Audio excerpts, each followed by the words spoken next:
Good afternoon, everyone. Thank you for joining us for this second panel of our conference today on U.S.-Turkey relations.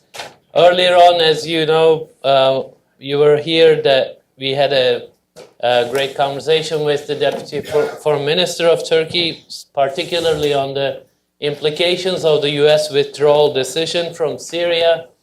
And after that informative and lively discussion, we would like to talk a bit more specifically about U.S.-Turkey defense relationship and what kinds of specific strategic issues are outstanding, are current today.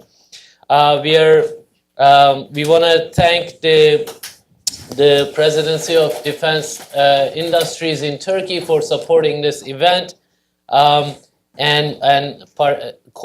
cooperating and coordinating with us and sending their people to talk here in DC. That happens to be a rare opportunity, actually. We feel privileged. And thank you all for joining us this morning and now as well. I have a distinguished guests in my panel on the U.S.-Turkey Defense and Strategic Partnership.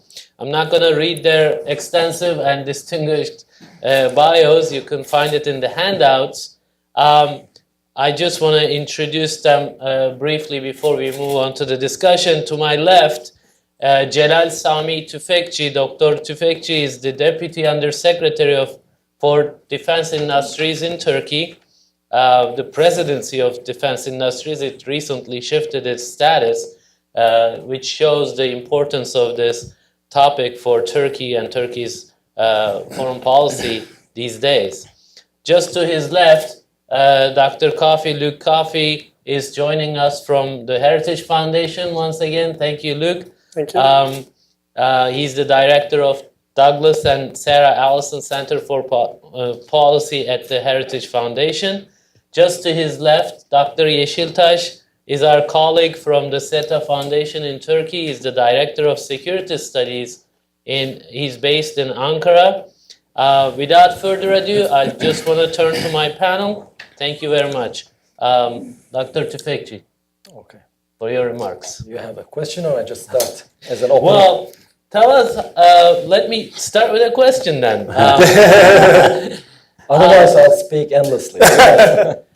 The U.S.-Turkey defense relationship has functioned as an anchor for decades, right? They're part of NATO. Turkey is part of the current F-35 program. It has been a major purchaser of U.S. arms.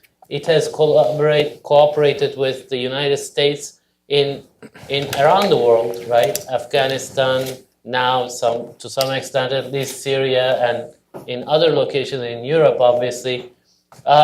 So what are the specific defense industry issues that Turkey and U.S. are dealing with? I mean, we hear a lot about, obviously, the problems, the conflicts, and the Syrian conflict, the YPG, how do we resolve that, etc. But when you look from the perspective of the industry as a defense industry professional as you are, how do you see it? How is your sort of contacts here? How are they going? Are there major shifts?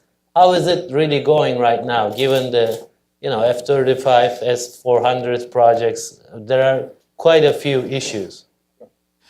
Well, I would like to first of all thank you for giving me this opportunity to be with you in this conference.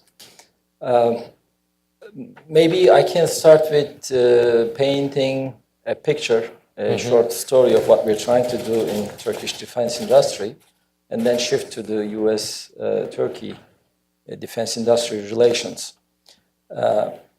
Well, with the current portfolio of over $60 billion worth of projects, Turkey has lots of ambitions in defense industry.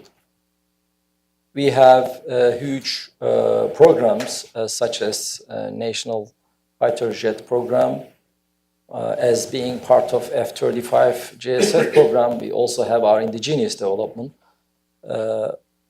We have also lots of very important naval platform developments. We have programs in space, huge programs in helicopters. So whole enchilada, you know. Turkey is very ambitious in the defense industry. Of course, when you deal with such wide programs, one of the major issues is the technology that you want to develop yourself. With the new name, presidency, it was an undersecretary earlier, as you mentioned. Now the new name is presidency, as we are now directly reporting to the presidency of Turkey. I'm responsible for technology development and research projects. So as to be independent of foreign technology, from foreign technology, we try to develop our own technology. But of course, there is no such thing as 100% indigenous development. We have to be collaborating with allies like USA. And it is the main actor for us in technology development and working together as being part on many important projects. So as in the first part of our conference, the first panel, fight against terrorism is a main issue. Of course, when you are fighting with terrorism, you have to have means of war, technology, as well as the relations. So we are sitting in the not very political part of the story.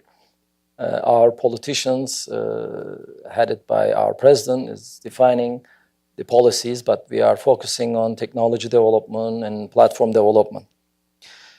Our relations with Turkey is going way back, very, very early, but the current presence of U.S. Military is starting about the beginning of 80s in Turkey with certain agreements between two countries. And also Turkey is the part of NATO for almost 70 years now, which is quite a long time period. As we come to today, the relations seem to be tightened a little bit, but this is only when you look at in a very short time period. But when you look at overall picture, we can say that Turkey and US they are always strong allies and would like to develop these relations. For that, actually, I can give an example of American-Turkish Council's meeting in the beginning of this week in Ankara. They had a meeting. We had quite a bit number of companies coming, defense-related companies coming from US. Those are little companies, not like Lockheed Martin and Boeing. So small companies, they want to do business with us. They were in Turkey. So such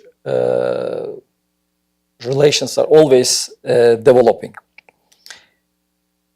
Also look from the perspective of trade negotiations in terms of defense and aviation. Of course, we have lots of import from US as aviation.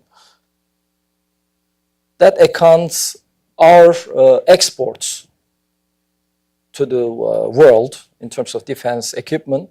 1/3 of this amount is to the US. Mostly it could be considered for the offset agreements, but it is a considerable amount and we are happy and would like to develop that relationship.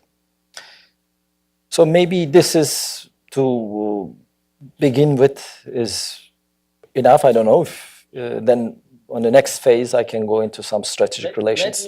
Let me just say, what do you find, let's say, politics, you said, yes, it does impact to some extent, Sure. But in specific projects, what are the current hurdles you're confronting? Yes, the current hurdles, and I believe I was planning to mention those in the second pass of the questions, but related to some export licensing issues that we face with the US that would like to do some exports to third countries, including U.S. equipment. So those are sending the main issues. For example, attack helicopter, it's a very capable fighting helicopter that would like to export and has a U.S.-England joint engine on it, LH-Tech engine. So we are seeking export licenses to the third parties from the US. That's the main obstacle, but I believe it will be overcome very soon, depending on the relations between other countries. You know, if US is trying to stop Turkey for export of these items, then other countries will take the opportunity. I believe US will not like that. So we can talk about that in detail later.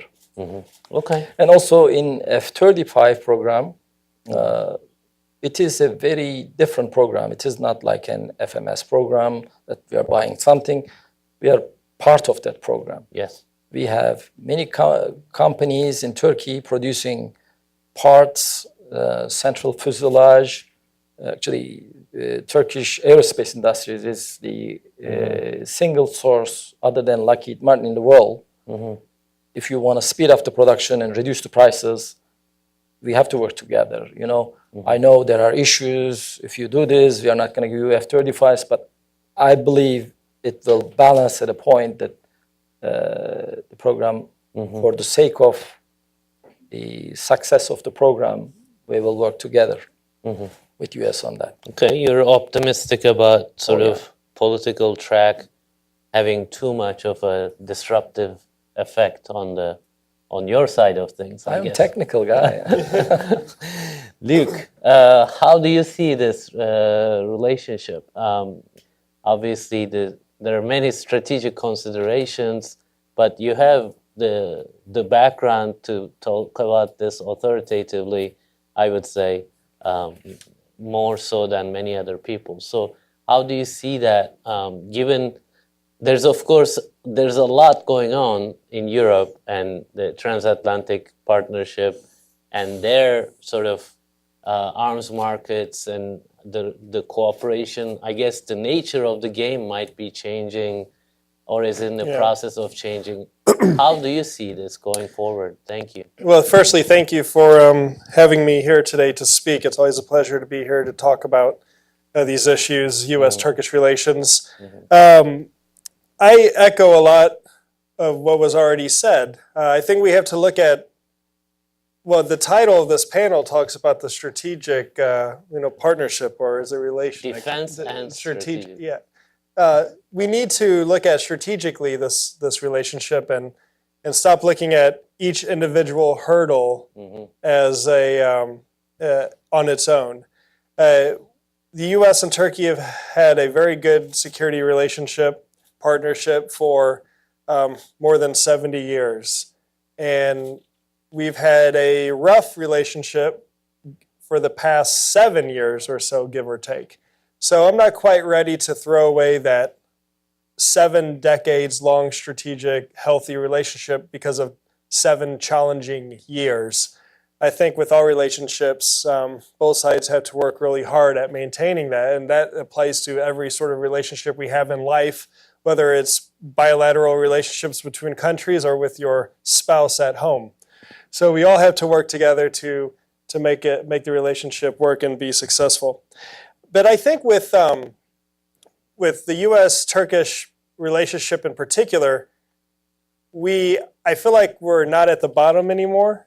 I felt like we did hit a bottom and we're slowly improving. But I think both sides deep down truly understand the importance of this relationship.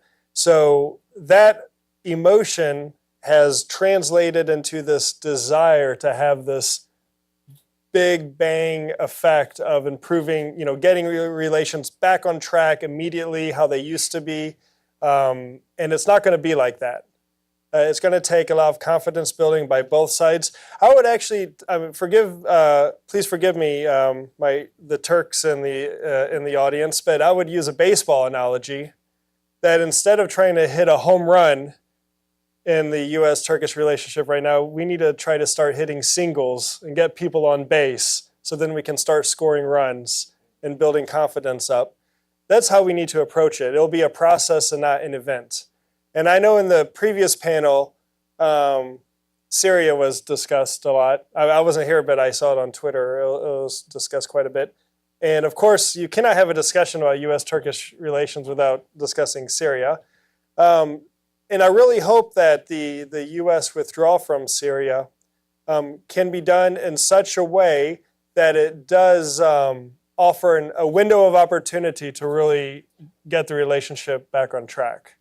So overall, I am largely optimistic because I view everything in a broader strategic sense, not in a very narrow, each individual hurdle, each individual obstacle perspective.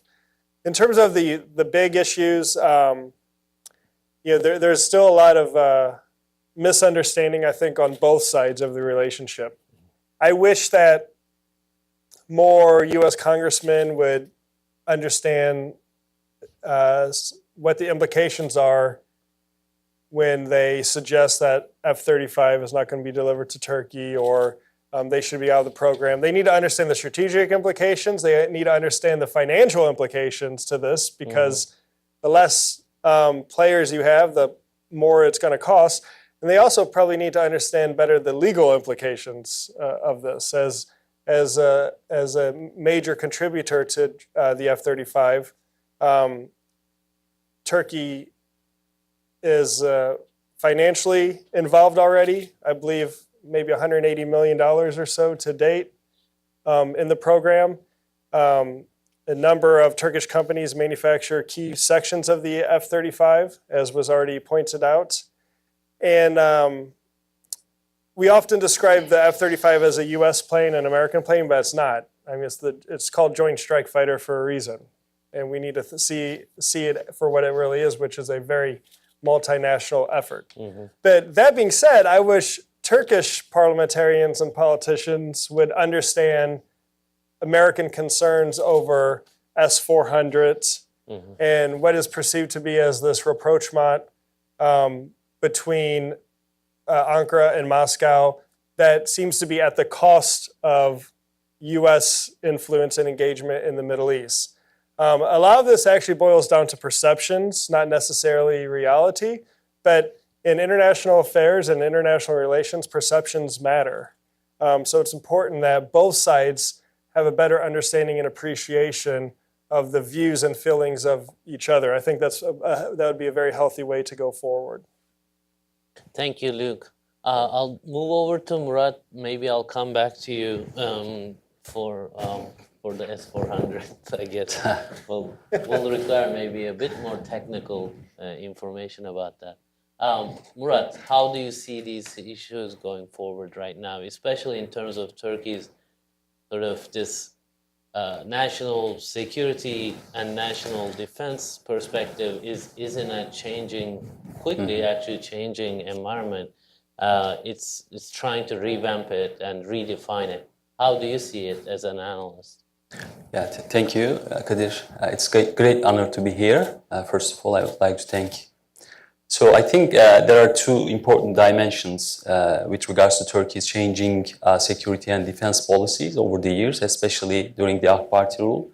But two, I think, important specifically. The first one is the changing nature of Turkey's defense and security policies are a product of changing internal, regional, and international dynamics in the region, especially. And the second one, Turkey, radically transformed its defense policy when AK Party came to power, especially towards to become a strategic autonomous or state in the region. So Turkey's quest for strategic autonomy, I think, is one of the important dimensions of Turkey's defense policies, and we can also understand changing dynamics of Turkey-US relations, especially in the defense industry domain, is also shaped by these Turkey's changing strategy. So why Turkey has changed its strategy and how Turkey, is trying to become a strategically autonomous country in the defense industry. This is a very important question that we should critically engage. I think the first one is, there are many, different developments in the regions from the perspective of security. So first of all, Turkey changed its foreign policy, especially, in 2000, in the last decades. And the Turkey's changing counterterrorism policy is also important. Why Turkey needs a better defense strategy, especially in the fighting against terrorism, including PKK and other terrorist organizations. And of course, Arab Spring dramatically changed Turkey's defense understanding, defense strategy because of the changing dynamics of the warfare in the regions, changing dynamics of the bilateral relations of Turkey with the external entities. So therefore, I think Arab Spring was really important to understand why Turkey, changed its policy. So, and more importantly, I think Turkey's, especially the national security architecture, has been, shaped by internal dynamics, such as failed military coup and the dynamics behind the failed military coup. And secondly, Turkey's national security environment was also destabilized by the rise of ISIS in the region and then the changing perception or changing strategy of the PKK in the region. So these, I think, two developments were mainly important dynamics behind the change of Turkey's defense strategy. And of course, plus these developments, the United States and Russia became one of the important countries in Syria. So, and therefore, Turkey, had to change its defense understanding towards these countries. When we look at the hardcore security dynamics in the region, for example, after the Arab Spring, 4 regional countries, Russia, Israel, Saudi Arabia, Greece, and possess their air force superiority over Turkey's. Secondly, 8 states, for example, in the region, Russia, Armenia, Azerbaijan, Iran, Syria, Israel, Saudi Arabia, and Greece have short, medium, and intermediate range ballistic missile capable of, reaching Turkey's territory. These are the, I think, one of the important dynamics why Turkey changed its defense strategy. More importantly, 6 states, for example, in Turkey's neighbor geography, proximate geography, Russia, Iran, Syria, Israel, and Greece have advanced cruise missile. So, therefore, I think Turkey, started to critically think about developing its own defense industry. So, what are the Turkey's strategic priorities and the implications of these strategic priorities over the Turkey-US relationship? I think this is also important that we need to talk about. So, first of all, Turkey is trying to increase its local production. Secondly, Turkey is trying to rid of foreign dependency. I think this is one of the important pillar of Turkey's defense policy. Economic efficiency is another dimension that Turkey wants to achieve. So I think there is also a mutually constitutive relationship between Turkey's changing state identity and defense industry. So defense industry is gradually becoming an integral part of the Turkey's nationalist sentiments, especially in defense industries and defense industry, and the developments in defense industry directly consolidates Turkey's national or state identity. I think this is also important. Of course, Turkey's changing perception with regards to power projection is another dynamics. Turkey is trying to consolidate its military power in the Gulf region, and Somalia, for example, is a good example to understand of Turkey's power projection strategy. So, and obtaining international recognition is another the dynamics in terms of Turkey's defense industries. Of course, increasing export in defense industry is also Turkey's strategic importance. So I think the S-400 is a big strategic challenge for Turkey-US relations, especially in defense, not only, I mean, defense relationship between two countries, but also, it might make a huge impact over the Turkey-US relations in near future. I think Turkey is trying to combine three different models at the same time. The first one is Turkey, is autonomous model, which Turkey wants to achieve in near future. The second one is bilateral model that Turkey is already, adopting this model. Turkey have a good relations with different countries in terms of developing bilateral defense relations. And third model that Turkey might choose in near future is multilateral model. Turkey is partner of Eurosam project, for example, with the Europe, especially France and Italy. So I think which model is Turkey going to be adopted in near future is also influence Turkey-US relation, especially in defense areas. Well, thank you, Murat. You kind of created a good segue to that earlier question about S-400s. Can you explain how S-400 fits into the picture that Murat just talked about, Turkey's national security? I know Luke was saying that, he wishes Turkish policymakers understood a bit, showed more sort of sensitivity about this issue, how it looks, at least, at the very least. Of course, that's a probably more political question, but what can you say about how Turkey sees this technically working? Well, I say a hard issue is, as I said, I'm a technical person. But what I can say about it, that we have to look to the history of this air defense or missile defense systems, why it brought us to this position. We had talks over maybe 10 years, more than 10 years, acquiring a air defense system. And also I should say that we have our indigenous development going on right now. And as Murat mentioned, we also have Eurosam program going in parallel. And we are still in talks with US about acquiring the Patriot system. But what brought Turkey to the acquisition of S-400 system was the policy that was put forward by the US side. Among all those negotiations, the price was an important issue, local production was an issue, and some technology transfer was an issue, because when you get a weapon of this capability, you would like to rule the weapon against your threats. So thinking in this envelope, Turkey's acquisition was pushed by the circumstances, and US is also playing an important and big role in that result.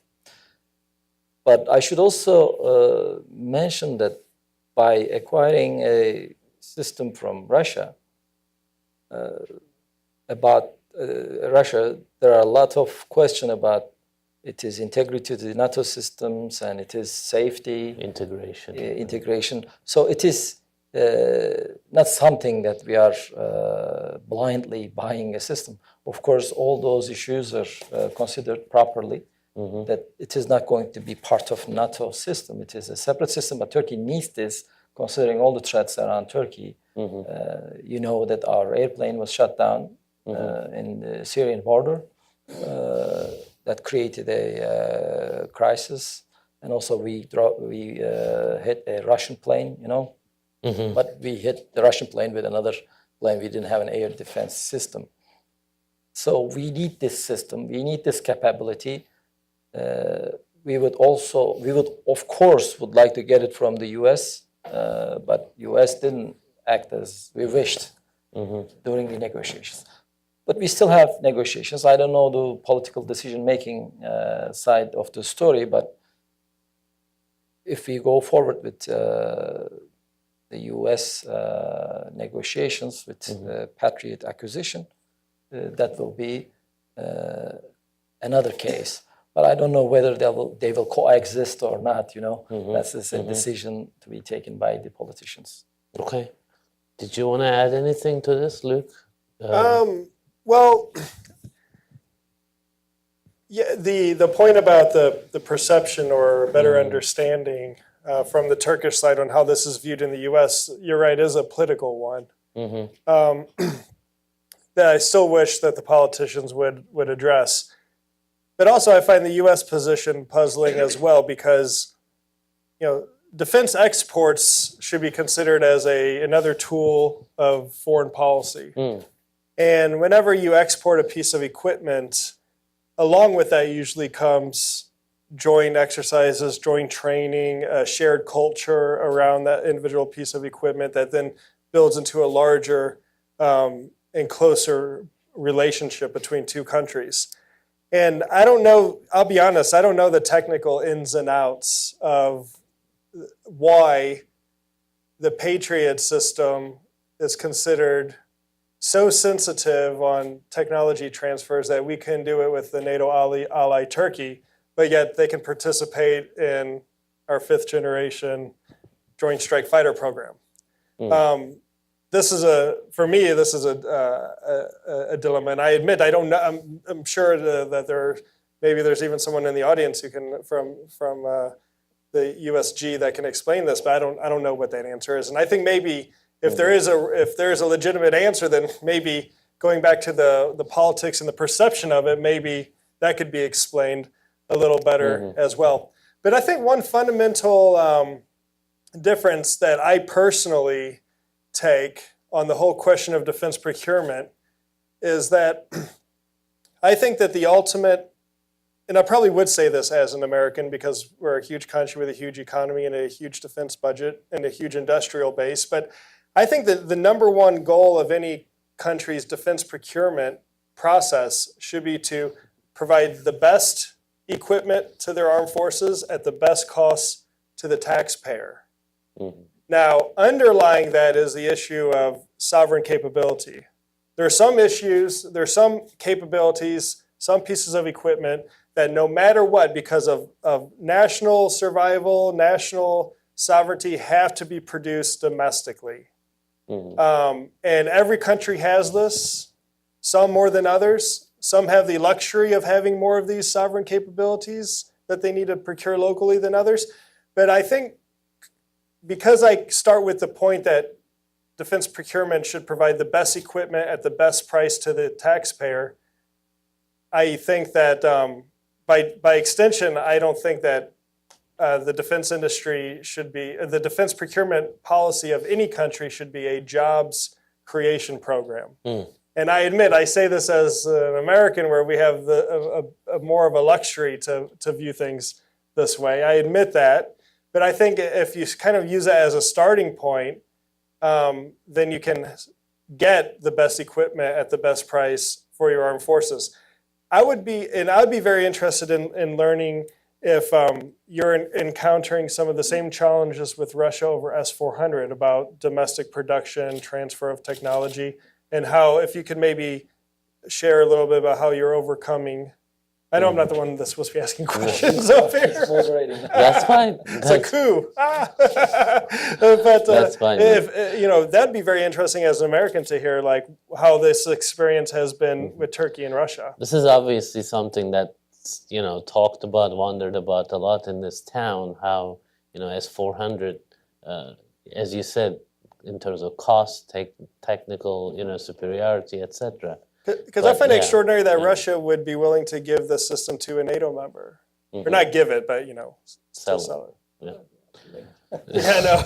Well, as I tried to explain in a very short clause, that when we acquire the system from Russia, we are not blindly taking it and saying that we're going to push the button and defend ourselves.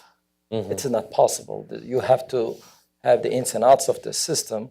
Of course, I am not directly responsible from this program, but as far as I know, we have our own IFF system will be installed in this device, as well as some mission control software. And first, there are 2 phases, I believe. In the second phase, there will be local production and local technology transfer. So this system, if you consider that Russian built the system to defend themselves against NATO or other threats, you cannot just use this for yourself, because we are going to be hitting our own planes if we are just not changing anything.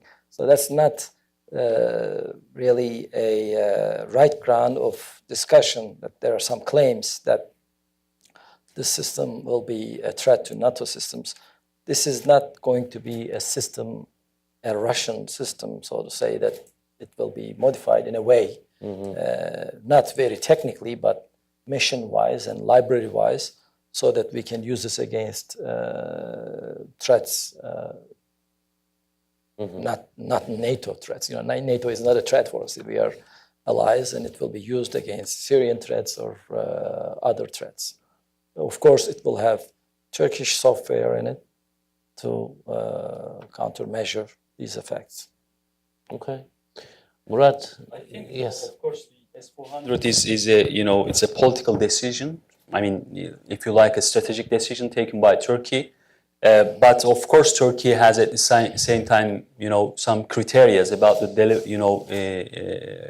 buying some, air defense missile system. So when we look at Turkey's case, and Turkey wants the good price, Turkey, concerned about the delivery schedule, and Turkey wants to technology transfer.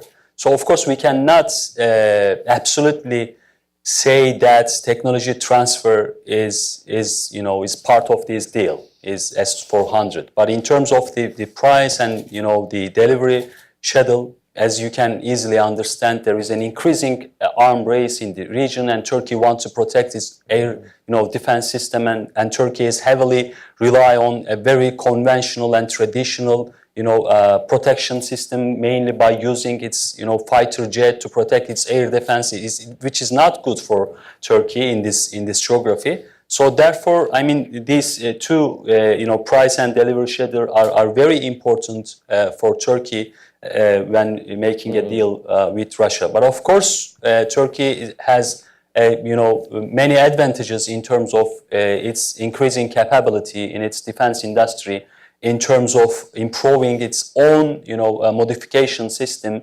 when the S-400 will be delivered to Turkey. So Turkey has this kind of industrial capacity to improve its own system. Of course, it's going to be a standalone system, and it will not be undermine Turkey's integration with NATO air defense missile system, which of course we will see the consequences as well. Okay, thank you, Murat. So I'm not sure where we are at with our audience, like how technical we got or not, but I want to turn to our audience and see what they feel about this discussion. One there, one at the front. Right there first, Oz.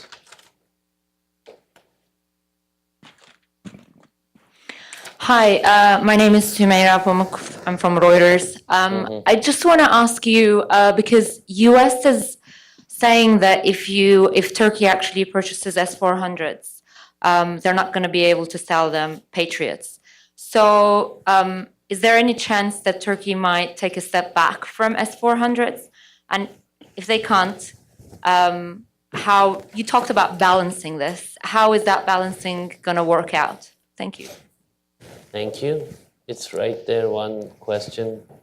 Did you have a question? Okay, anyway, at the front, please.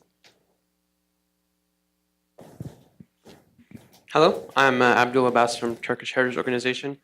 And as Mr. Coffey mentioned earlier, we cannot speak about U.S. and Turkish partnership without speaking about Syria and the current situation over there. So, and it seems that that the relation is improving, as this morning reports came out saying that the Manbij operation is accelerating and the plan is accelerating. But my question to you is, how does Turkey and U.S. how do they hope for this plan to go properly and go as according to plan if they still do not agree on their view on YPG? And how are they going to solve that now or solve that when it comes to head? But how is that going to happen if they're still disagreeing on that when they have plans to operate in Manbij, northern Syria? I can collect one more in the back. We're hoping to stay away from the YPG discussion this panel, but Herbert Regenbogen. Addressing the question about the technical issues surrounding the defense system, Russian defense system, and American aircraft. Usually and consistently, RAND Corporation is the think tank that is used to make all the differentiations. Why don't we have such a report, and why is it not being utilized as it has been done in the past for such issues? okay, let's start with this. The first question again. Okay. A political question. Well, this I is guess. not an easily answerable question by myself, as it is a decision taken by the heads of the states. And as I said in the very beginning, whether both systems, Russian and US systems, will be able to coexist is a question or a decision to be made by the politicians. So Murat, this maybe, is all I can say. Murat, I'll turn to you for, I guess, more, if you can speculate on these think, political conditions on these kind of. Of course, there is there are many political, conditions for the United States if Turkey, will maintain its, willingness to purchase of S-400, but deal is already done. So therefore, I think Turkey will not, change its mind, its policies about delivering S-400. But at the same time, the question is more than important. I mean, this question is more than important than this process. Why United States, brought its offer about PAC-3 or Patriot 3, I mean, last month or just this year. So this is, I think, very important question in order to understand Turkey's position about, purchasing the S-400. So this is also a political issue. This was also a political issue for the United States and other NATO ally. I think if you remember the process about Turkey request about, from the NATO to bring Patriot 3 to protect Turkey's airspace against Syria in 2013, 2014, and 2015. So you can easily understand that it was a very political, process. That the reason why Turkey had to choose a Russian S-400 system.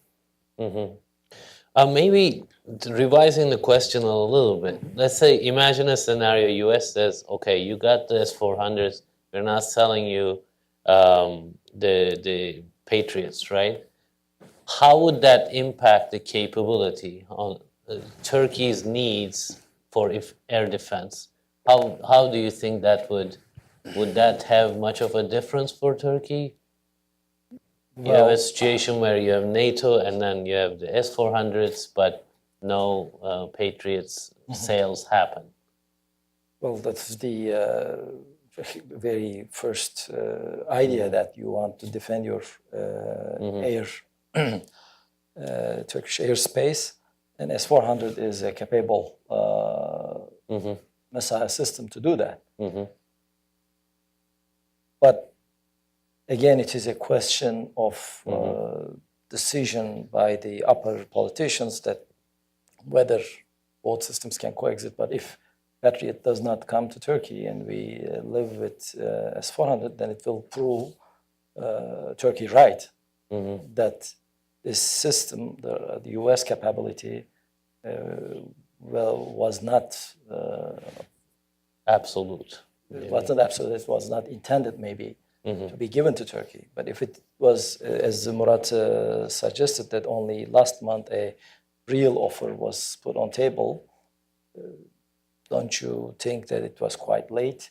So what would you do to defend your airspace if you don't have means of doing it with indigenous capability. Okay.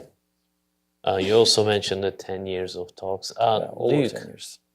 Yeah, YPG, well, you always get the same question, but yeah, because nobody knows my feel- views on this. So. feel free to talk about these issues. Yeah. As well. Well, on this, just to touch on this really quickly, the issue we're talking about now. The reason why it was last month or December, I think, was because as with all these issues, they're all interconnected. Mhm. So when the situation with Brunson seemed to be resolved, then I think it gave some policymakers more flexibility in Washington to then bring up issues like Patriot. And I certainly appreciate from a Turkish point of view, you're thinking, well, it's a little late in the day. But I think that was probably one of the drivers, is that each one of these individual hurdles that I alluded to earlier are all connected to one another. And of course, a big hurdle is the U.S. Support for the YPG. I really think this was a result of President Obama being caught flat-footed in Syria, not having a strategy, while ISIS was cutting people's heads off live on the internet. And Americans and policymakers and Congress demanding some sort of action. So because he's a very astute politician, I don't think he really thought about the second and third order effects in a geopolitical sense. He was worried more about domestic political consideration. And his administration basically looked around and said, well, who are the nearest fighters to ISIS that we can support? It was the YPG. And they started the process that we have today. And this was done without at least being empathetic or addressing Turkey's concerns or understanding Turkey's concerns. And this was done, U.S. support for YPG was done in a way based off promises that we couldn't keep, that we never should have made. Like they would stay east of the Euphrates, or that we would collect all the weapons back. I mean, anyone who's ever been in a combat zone before, the idea that we're going to retrieve these weapons, and I mean, it's ridiculous to suggest that this was going to be the case. And those are just two examples off the top of my head. There are others as well. And then you had President Trump, who really on his campaign trail campaigned on sound bites and bumper sticker slogans. And he was going to bomb the shit out of ISIS. Remember when he said that? And he repeated it over and over again. And he came into office and he didn't care how ISIS was defeated. He just wanted them defeated. He doesn't care about the different groups of Kurds or whatnot. And so you have that to get us where we are today. And then I think in Washington you have a very unsophisticated approach when dealing with the Kurds. Americans think, American policy, well, your average American doesn't think really at all about Kurds. Policymakers in Washington think all Kurds in the Middle East are like Iraqi Kurds, which is not the case. And that's how we got in a situation where the American taxpayer is funding a neo-Marxist organization that is an integral part of the PKK. It's not just linked. You always hear people say it's linked to PKK. You know, it's an integral part of the PKK apparatus. And then you have this ridiculous situation where you see, U.S. soldiers wearing like shoulder patches with the red star. I mean, what do you think that red star means? So this has created a lot of problems in the bilateral relationship. We wanted to defeat ISIS. Policymakers in Washington didn't really care how it was done. And I think many thought we'll pick up the pieces afterwards, after it's done. And we're done now. I mean, in terms of the territorial caliphate, or however we want to describe it, ISIS might still have a cyber presence. It might have some satellite groupings in a couple of valleys in Kunar province or Nangarhar province in Afghanistan. It might have a little presence in some remote village in Libya. But in terms of what it was, 5 years ago, It's nothing of the sort anymore. So now we're going to have to decide, what is next. And this is how you hear about buffer zones and everything else. And I think that the U.S. should use this opportunity as a way to try to get U.S.-Turkish relations back on track. And I think we should be very open and honest with our partners in northern Syria that we helped them carve out a chunk of territory that will give them influence and give them a say in any post-Civil War settlement that they never would have had before. And then they helped us defeat ISIS on the ground in Syria. It was a very transactional relationship, and neither side owes the other side anything else. So when President Trump announces withdrawal from Syria, well, maybe Afghanistan too, but with Syria, I don't think that the idea of withdrawing was the bad policy. I think perhaps the way the announcement was made, like via Twitter, was probably not good. And as we learn more and more details about how the U.S. will do this, you start to see that it's actually not so bad to begin with. So thanks for the question. It's an important point in all of this, and it has to be addressed. And, the sooner we confront this issue on a bilateral basis, the better. Thank you. Murat, you're following the think tank community's work. Maybe there may be studies you can point out, or how do you see that the absence of studies on I think it was about S-400s and the Patriots, etc., this issue? I think, there are... You don't work at the RAND, I know. yes. So, of course, I'm not a technical guy to elaborate all the technical details about, S-400. But I think there are two dominant narratives in Turkey, or there are two different groups. Someone who are, supporting or, opposing this deal. So the first group is, I think is thinking that Turkey has the capacity to, to improve its own IFF system.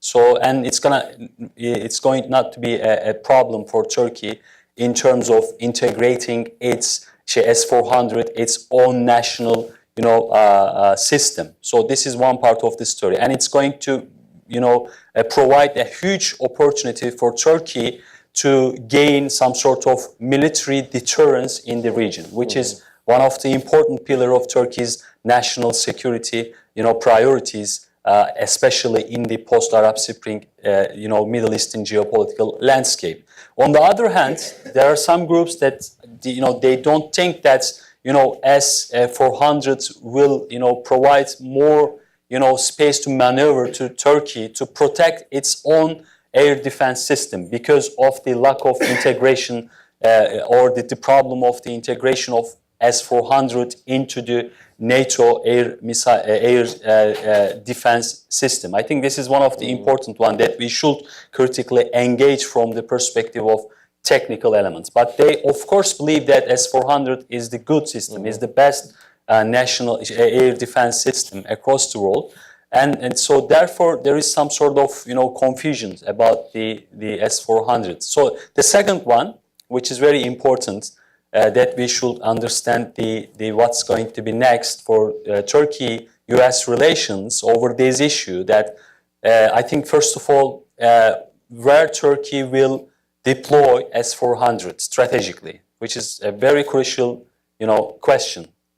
That's US folk curious about that because of the problem of Turkey's Turkey-NATO relations, and because of Turkey is going to be delivered at F-35. So the second one is, United States, I think, is trying to offer Turkey that you can take S-400, but you cannot use S-400s.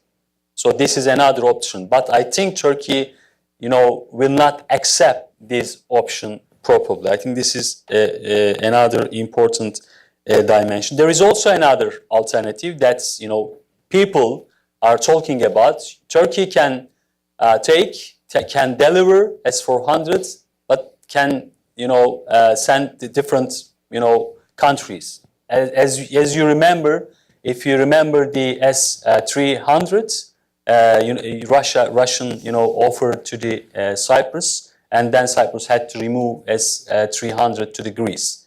So this is another case. I'm of course speculating, but I don't think that Turkey will not also accept this option. Okay. Thank you. So you're saying it's going to be part of, from also what you said, Dr. Tüfekçi, it's going to be integral part of Turkey's air defense system, from how, in terms of how Turkey sees it. I think there's one or more questions right there. Thank you. Alan Makovsky. I have one question with the Center for American Progress. One question for Mr. Tüfekçi and one for Mr. Yeşiltaş. Mr. Tüfekçi, I think maybe people don't have to be as old as I am to remember when one of the big issues in U.S.-Turkish relations was Turkey trying to buy attack helicopters and armed drones. And now you're producing your own. It's quite an amazing feat, it seems to me. I'm wondering, could you tell us, and this is just informational, I know Turkey is now among the top 20, I believe it is, or top 15 arms exporters in the world, or so I've read. Could you tell us what are the main arms you're exporting and to whom? And just tell us, perhaps reflect a little on how Turkey has, what seems to be in a short period of time, really made its industry take off. And for Mr. Yeşiltaş, you mentioned a number of countries in Turkey's region that have cruise missiles or ballistic missiles, or I didn't quite catch your point about the Air Force, but I don't know if you were saying they have more powerful Air Forces, but at least they have Air Force on a par. I'm certainly not trying to stir the pot, but I'm just wondering. You know that. No, I'm really not. I'm really not. Go ahead. But with the, I'm just wondering, is there a concern about collective action by Turkey among some of its neighbors? And if so, does that affect at all Turkey's strategic outlook and its strategic response? You mean some of Turkey's neighbors uniting against Yes, Turkey? yeah, Okay, yeah. just to clarify. Yeah, I guess what triggered the question was The capabilities of Yeah. neighboring countries. Okay, and I have one question to Luke. In terms of this arms industry, exports, right? Now there's Russia. We know they've been able to sell this, but there's also China. How is that market, like U.S. really dominated with having the best and etc. for a long time? How do you see that industry changing as well in terms of market conditions? Other players are coming in from the U.S. perspective. But I want to go to Tüfekçi first, yes. Thank you for the question. In terms of defense exports, Turkey is mainly and very successfully exporting armed land vehicles. This is in the Middle East and in North Africa. There are a lot of countries. Those are the main successful exports. And very recently, our Milgem class corvettes, we have a deal with Pakistan, and attack helicopter also a deal with Pakistan, which is also depending upon the export license permission from the United States as far as the engine and the Gatling weapon system concerned. So which we believe will happen successfully for the fact that this kind of helicopter will be acquired by Pakistanis, if not from Turkey, from other countries, which US would not be very happy for the sales. So Milgem, as I said, this Corvette class a deal with Pakistan is already signed. Another was with Saudis, was in discussion. Not a contract yet, but no, for the Corvettes. And I believe we have Philippines for attack helicopters as well. Lots of opportunities, and that's why I said in the beginning that among all the tensions in the short time frame between US and Turkey, a strategic partnership should be boosted in order for benefiting both countries in the long run. Okay. Well, thank you for that, He has another Murat. question. I'm sorry, just one, could you tell us Yes. what the overall, what the overall volume? Well, last year in 2018, Turkey's defense export was over $2 billion. So it passed the 2 billion mark for the first time, and it will increase over upcoming years because now we are starting to export the platforms rather than just small pieces of equipment. And to US, it is about $730 million. 130 million of your sales come To the US, that's true. It's part of offsets. Mostly for offsets, but I know our little handguns are very popular here. All the US police and army are keen on using those weapons. Does that 2 billion mark put Turkey as sort of small player, medium player? Where does it really put in the sort of world ranking? Between small and medium. Is gradually becoming a important country, important player in this domain, defense industry domain. And if we take into consideration Turkey's strategic objective, I think by 2020, 25, something like that, Turkey is trying to reach, $50 million export, I think, which is very ambitious for Turkey, and it will, provide more to Turkey to more opportunity to become a vital player in this domain, I think. And also, for in terms of revenues, among the first 100 defense companies or exporters of world, Turkey now has 4 companies. Yes, in 100. Quickly about the threat perception of course, Turkey. The Turkey is perceived, so to speak, threat by the regional countries, in terms of intention and in terms of military capacity, so which is very important. But from the perspective of military action, I don't think this is, possible that regional countries will create some sort of collective military action against Turkey. But in terms of, deepening their anxieties about Turkey, Turkey now has a very long-term naval projection in Mediterranean, in Cyprus, in Black Sea region, and Turkey have a new project establishing a new naval base in Black Sea because the geopolitical condition in Black Sea, have dramatically changed after the annexation of Crimea.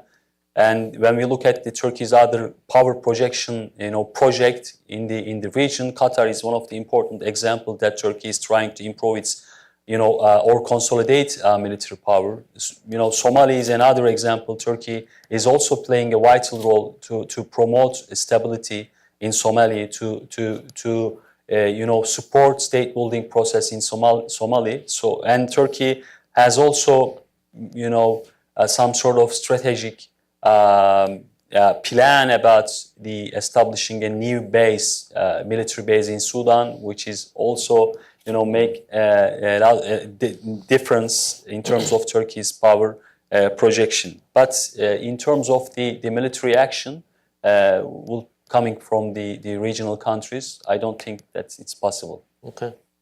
Luke.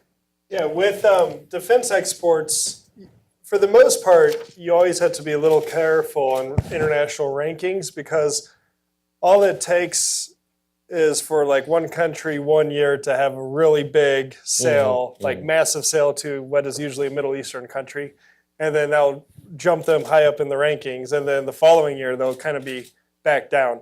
But for the most part, the U.S. is ahead by miles, and Russia tends to be second. Although I read something just, in fact, this morning suggesting that by 2020, France could overtake Russia because of a big sale, I think, to Qatar. So you see, that's an example of how. Yeah. But I'm not so worried about the U.S. like leading position on this being threatened for a number of reasons. I think, yes, we've had problems with Turkey, but I think many U.S. policymakers do see defense exports as part of like more than just selling a piece of equipment. It's about helping to closen or build a relationship. And also, let's be honest, if you're buying something, you want to know that it works. And the U.S. has been using a lot of this stuff for the last 19 years. So the most important thing that a piece of equipment can have when it comes to global defense sales is a combat-proven record, that it works when it matters. And the U.S. And Russia, of course, has this to a lesser extent. But this is why I'm not worried about countries like China or whatever. And when's the last time a Chinese, and thank God, but when's the last time a Chinese soldier, fired a rifle in anger? It's been a while, thank God. But looking at it in a practical sense, if someone's spending billions of dollars on something, they want to know that it works. And that's where the countries like the U.S., Russia, and a few others have the biggest advantage, I think. Okay. Well, I want to thank my panel. This has been I think, very informative discussion. I hope some of the, technicalities didn't just go, over, but video is out there, so I'm sure a lot of people will research some of the technical things you mentioned, including IFF. Nobody explained that, right? That's friend-foe.